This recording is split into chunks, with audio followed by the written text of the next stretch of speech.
World News Tonight this Friday, President Clinton's final report on the economy. He says things are going well.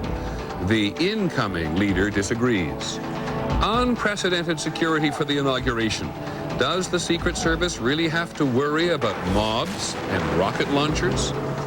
No technology without electricity. When the infrastructure fails, what happens to the economy? And Yellowstone in winter. The time and the place for the waterfall hunters. From ABC News World Headquarters in New York, this is World News Tonight with Peter Jennings. Good evening. We begin this evening with two perspectives on the economy from the outgoing and incoming presidents, and they do not agree. Is the country going into a recession? The man who is leaving is optimistic about the economy. The other, as you'll hear again, is less so. President Clinton sent his last economic message to the Congress today. Here's ABC's Betsy Stark. In his report today, the president glossed over the slowdown gripping the U.S. economy. The economy remains strong on a sound foundation with a bright future. Instead, he took one more bow for presiding over a record economic boom and urged his successor not to abandon the centerpiece of Clinton policy, paying down the debt. But I would hope that the combined total of the tax cut and the spending plans would not be so large as to call our commitment to fiscal discipline into question. In an interview, Mr. Bush sounded unlikely to follow that advice. What I won't consider, he told the Wall Street Journal, is trying to diminish the size of the tax relief package. His view of the economy, relatively pessimistic. We're now in the era of permanent 24-hour spin.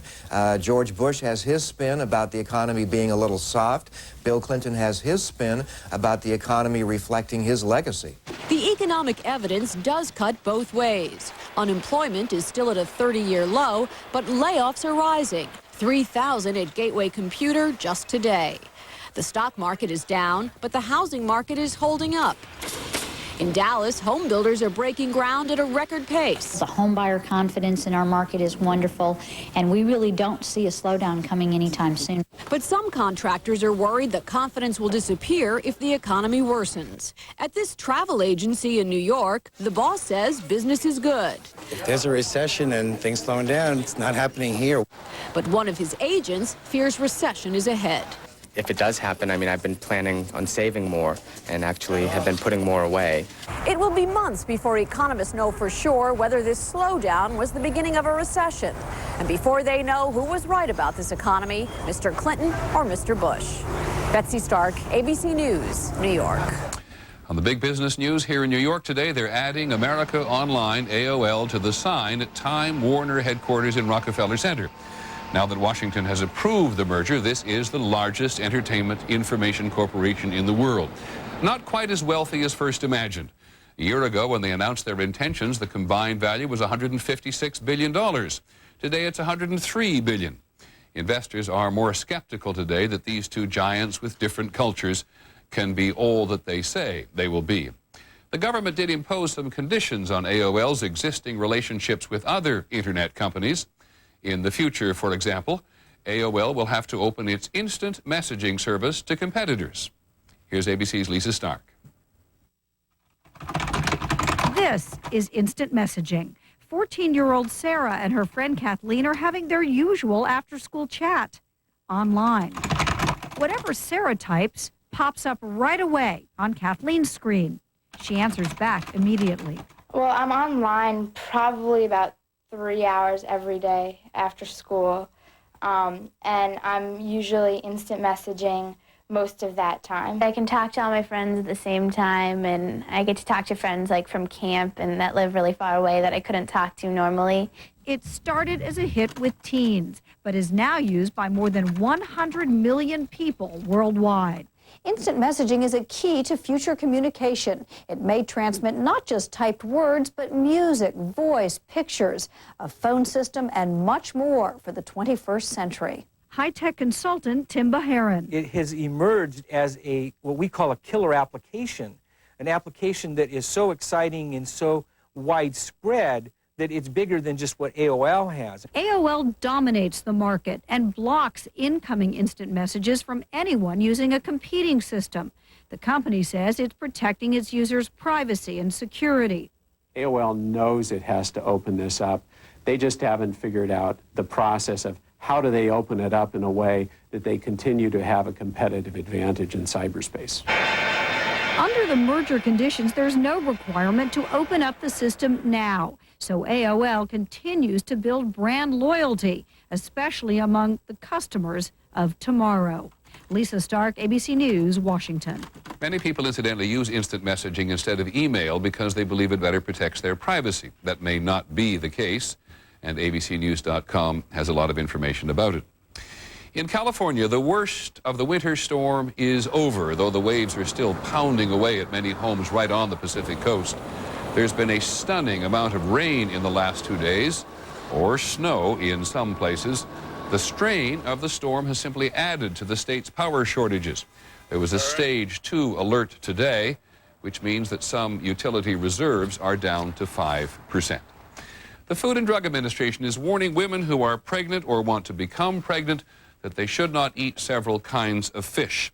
Shark, swordfish, king mackerel, and tilefish may all contain dangerous levels of mercury, which might harm an unborn child or one that a mother is nursing. The government has decided to get more serious about the drug ecstasy. It harkens back to the days when the crack epidemic was at its peak. Remember the attacks on crack houses? In New Orleans today, a federal grand jury indicted the owners of a club where ecstasy was being used. Here's ABC's Bill Rediker. The State Palace Theater in New Orleans was notorious for overnight rave parties, where the drug ecstasy was openly available. Hospitals were overwhelmed with overdose victims. On a typical night, ecstasy use or ecstasy overdoses would range anywhere from 2 patients to 6 or 8. Today, the manager and 2 promoters of the club were indicted for simply knowingly and intentionally making the building available for the purpose of unlawfully distributing and using controlled substances. This is one of the most unconscionable drug offenses that I've ever seen. The use of ecstasy has exploded in recent years. The Drug Enforcement Administration estimates 2 million tablets are smuggled into the U.S. every week, mostly from the Netherlands. The drug is particularly popular among middle-class teenagers and young adults. It induces an intense euphoric effect and lowers inhibitions, but it can also cause severe dehydration and sometimes death. We want to educate the public and our friends in law enforcement that how they can go about stopping these rave parties that are really there just for drugs.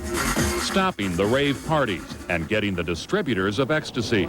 The alleged head of a $100 million smuggling ring, mobster Sammy the Bull Gravano, was arraigned just yesterday. Bill Rediker, ABC News, New York. Just a couple of items overseas today. An international salvage team is going to raise the Russian submarine that took more than 100 sailors to their death last summer. It'll be a very difficult operation. The international community will pay about $70 million. There are 22 cruise missiles and 2 nuclear reactors on board, as well as all but 12 of the sailors' remains. In Indonesia, a volcano on the main island of Java is erupting. Hot rock and ash. Thousands of villagers may have to evacuate. Mount Merapi, it's called. 250 miles east of Jakarta, the capital, is the most volatile of Indonesia's 129 active volcanoes. When we come back, the high-stakes preparations for the inauguration. The threat against the president is probably one that supersedes the threat against any other individual. And hunting waterfalls in the wilderness. They couldn't believe quite what they'd found. This is World News Tonight with Peter Jennings, brought to you by Toyota.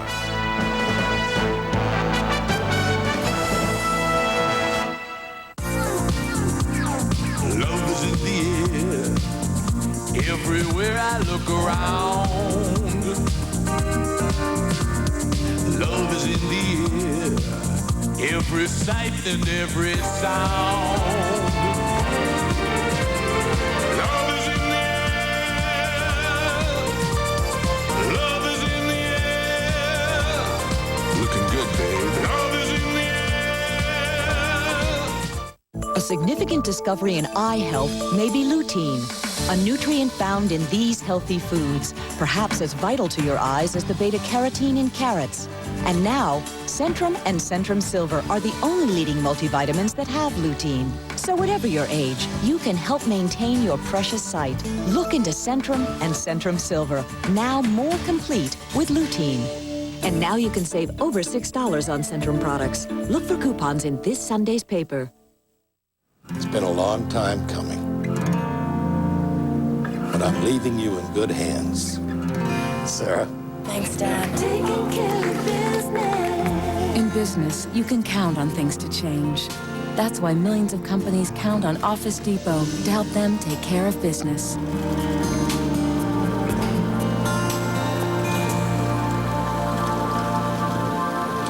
Taking care of business.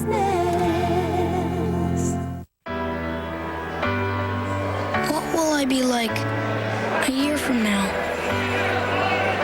How much will I grow?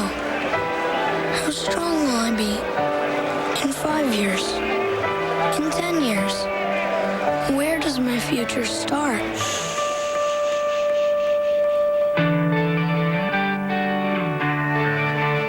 You'd be surprised.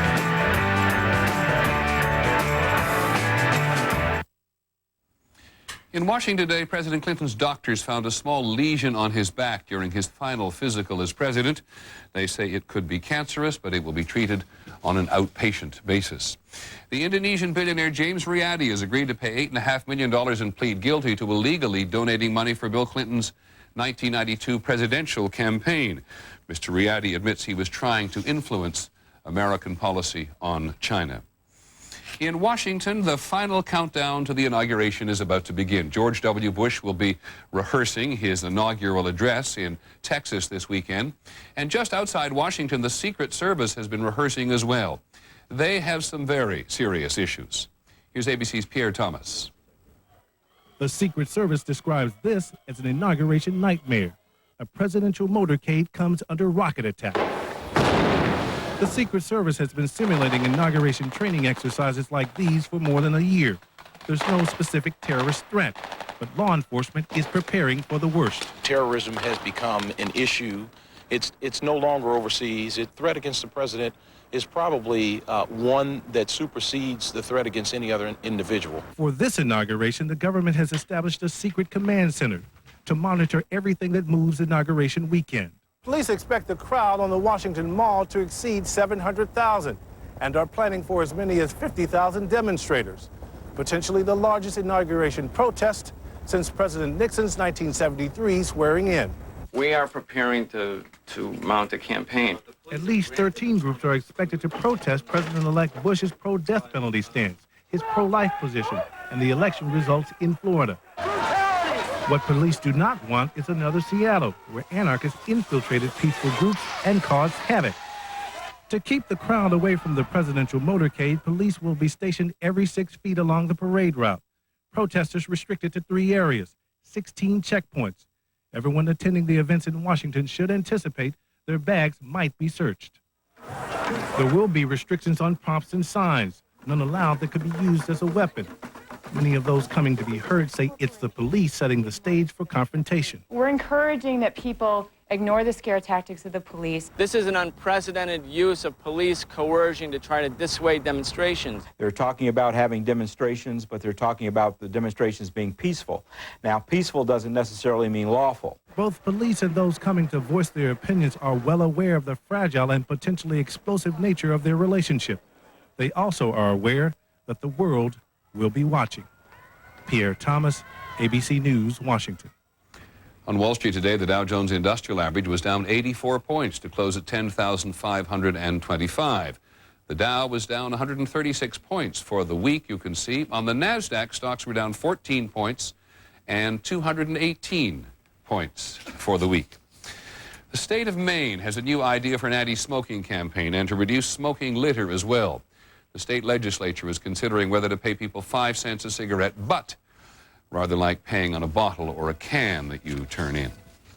When we come back, who's using all the power?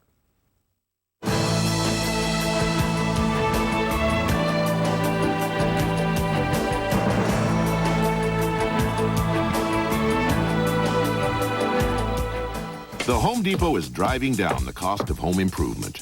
Ah, the age-old dilemma. Too much stuff and no place to put it. Come to the Home Depot this weekend. We can show you how to hang it, store it, stack it, or pack it. Now's the time, and we are the place. Take this handy 10-foot closet organizer from Mills Pride. It's only $49.97. It assembles in minutes, and it's the perfect way to make even the smallest spaces work harder. A place for everything and everything in one place. The Home Depot, driving down the cost of home improvement. We are healthy, strong, energetic, even sexy. We drink Ensure when we can't eat nutritious foods like these.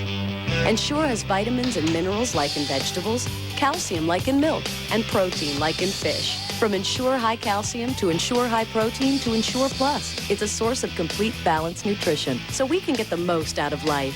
Ensure, drink to your health. And now Ensure is richer, creamier, and tastes better than ever in delicious new tastes. If you think this is the only way to take fiber, we'd like to reverse your thinking.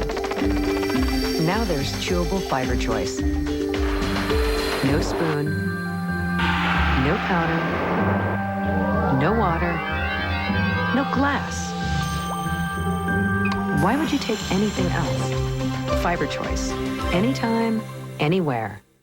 Winter means flakes. We're not talking snow, we're talking winter dandruff. The colder it gets, the worse dandruff gets. New Neutrogena T-Gel Intensive Anti-Flake Shampoo fights dandruff 3 ways. Stop winter dandruff. Neutrogena T-Gel. It works. It's important to take care of yourself. It's also important to talk to your doctor. Ask your doctor about Prempro. I'm glad I did.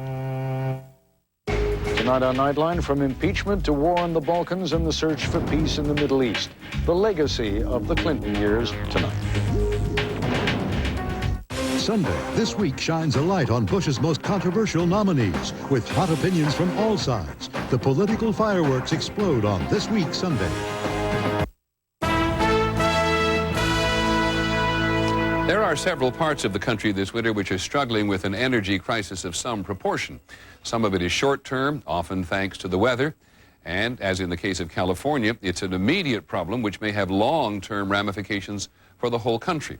Across the country, a shortage of power costs $50 billion a year in lost productivity. And it was quite a surprise recently to hear that in 10 years, the technology industry alone may be using 30% of the country's electricity. Technology is nothing without old-fashioned electricity. Here's ABC's Neil Karlinski.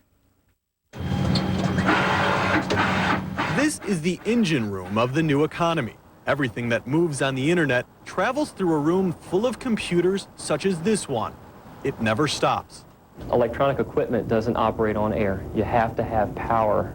These kinds of facilities are known as server farms, and their power needs are stretching the limits of America's power system.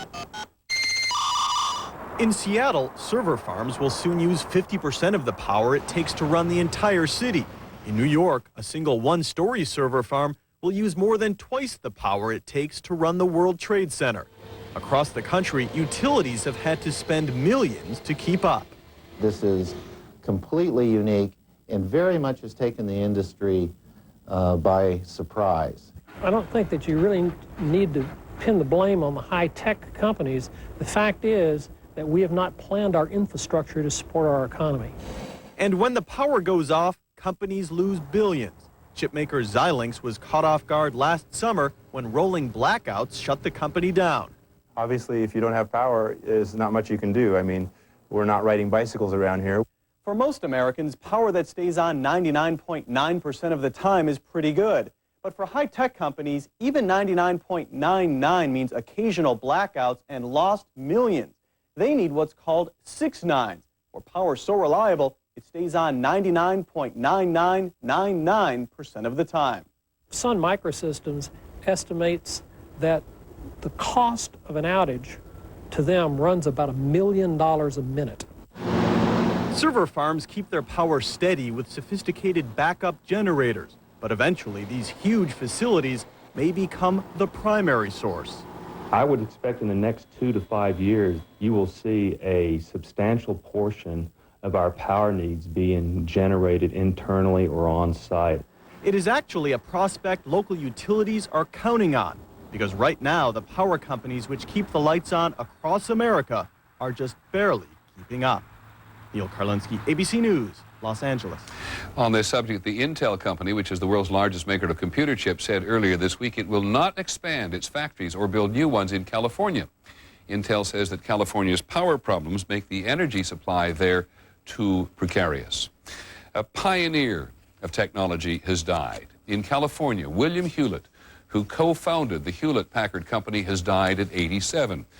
Mr. Hewlett and David Packard, who died in 1996, began Hewlett-Packard in a garage 62 years ago. Their company developed the pocket calculator and now sells nearly $50 billion in technology products a year. When we come back, braving the grizzly country to find the waterfalls that no one has ever seen.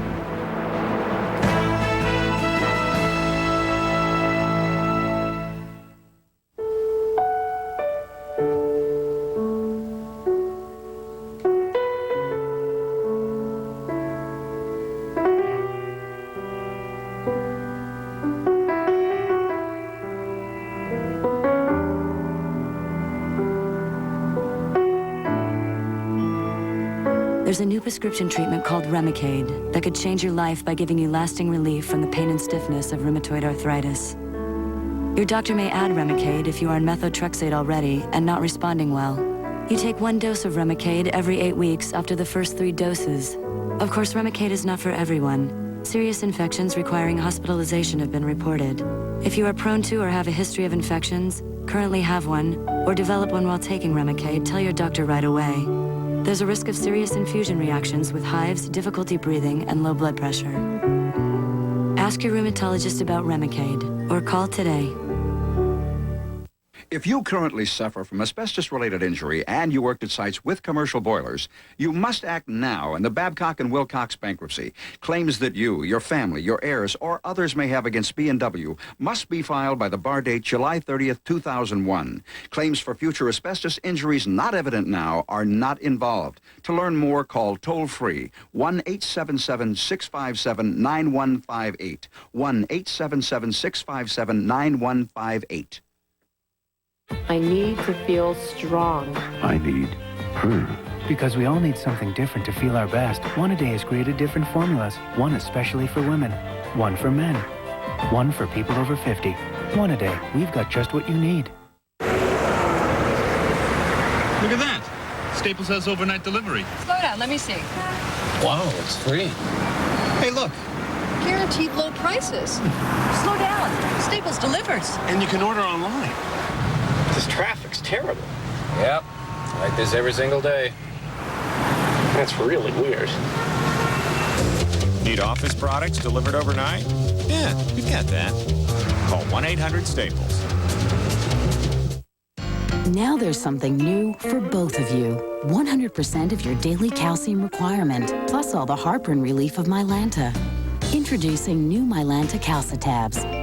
It's just what you're both looking for. I've got a client, a single woman who's 59 years old. She'd planned to retire at 62. I figured out that with a combination of annuities, she could do it 3 years sooner. To give somebody an extra 3 years of freedom to do whatever they want, that's a great feeling. You're in good hands with Allstate. Mine. Winter weather can strike in an instant. Prepare with the K2 Storm Trackers. We'll deliver extreme winter weather alerts straight to your desktop. I have now alerted 720 employees to this storm and asked them to drive carefully. The K2 Storm Trackers. Get connected now at KATU.com. One of the country's great sports figures has died. In Lexington, Kentucky today, the great racehorse Affirmed was put down. That's affirmed on the inside on the rail. Affirmed was the last horse to win racing's Triple Crown in 1978. He died at 26 and had been suffering from leg problems due to his age. Finally, this evening, we're going to go to Yellowstone National Park to see a little more of it than the vast number of visitors ever do, especially the waterfalls. Who would have thought that in the oldest park in the United States, and one of the most popular, there were still such wonders to be discovered? Thanks to three men. Here's ABC's Judy Muller. Woo. Got some wind this morning. It may be winter in Yellowstone, but these three explorers have plenty of memories to keep them warm till spring. Memories of magical waterfalls hidden away in the vast backcountry of this popular park. No two waterfalls are alike, and even within a waterfall, at the moment that it's falling, it's never the same. The spray, the way the wind, the way the light is catching it. 5 years ago, park employees Lee Whittlesey, Mike Stevens, and Paul Rubenstein took on a personal challenge to visit the 50 known waterfalls in the park and look for a few new ones. I'm on the edge of a cliff. They found more than a few. In a rare feat of modern exploration, they have documented 240 undiscovered falls, from wide cascades to double-deckers, from majestic heights to tranquil pools, falls tucked deep into canyons, falls heated by hot springs. It seemed like every time we went out to find one, we'd find 3 or 4. Does identifying them all take away from the mystery of Yellowstone? I don't think it does, because the place is so vast that there's more. Although 3 million visitors come to Yellowstone each year, they only see about 1% of the park. 99% is wilderness where few ever venture. How many days of hiking to find? Years and thousands of miles. Yeah, years and thousands of miles. Thousands of miles over treacherous terrain. Look at that. Is that man crazy or what? Not to mention several heart-stopping encounters with grizzly bears. Major situation. We got a sow and 2 cubs. They also encountered amazing natural wonders, like this unique area of thermal cones dubbed Fairyland. But in the end, the biggest thrill was the discovery of yet another waterfall. You begin to hear that low rumble in the distance, and as it gets louder, and you know it's something, and you find yourself, the adrenaline starts. You're hiking faster, even though you've been tired from all day, and it's just amazing. This is the most famous waterfall in the park, the lower falls of the Yellowstone River. And at 308 feet, it was considered to be the tallest as well, but not any longer. These explorers have found 2 waterfalls that are even higher. And even though they've documented all their finds in a new book, they believe the search is far from over. There might be enough waterfalls out there for someone to write a book called Waterfalls of Yellowstone that those 3 guys didn't find. Then again, at the rate they're going, they might just write that sequel themselves. Judy Muller, ABC News, Yellowstone National Park. That's our report on World News Tonight. On Nightline this evening, again, the Clinton years. I'm Peter Jennings. We hope you have a good evening and a good weekend. Good night.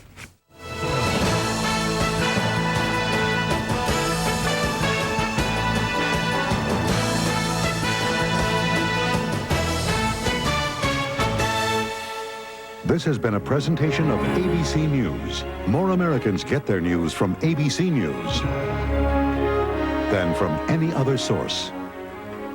She was once looked upon as the most reviled woman in America. Tonight, you'll see a Linda Tripp looking so different and mincing no words about those she nearly destroyed. He was an equal opportunity philanderer. 2020, tonight. Connecting you to your world. This is K2 News. And good evening from K2 News. I'm Paul Lindman. And I'm Steve Dunn. Thanks for joining us tonight. Well, she was raped by a man she met on the internet. Tonight, a Vancouver woman shares the nightmare experience in hopes other women will be kept safe. K2's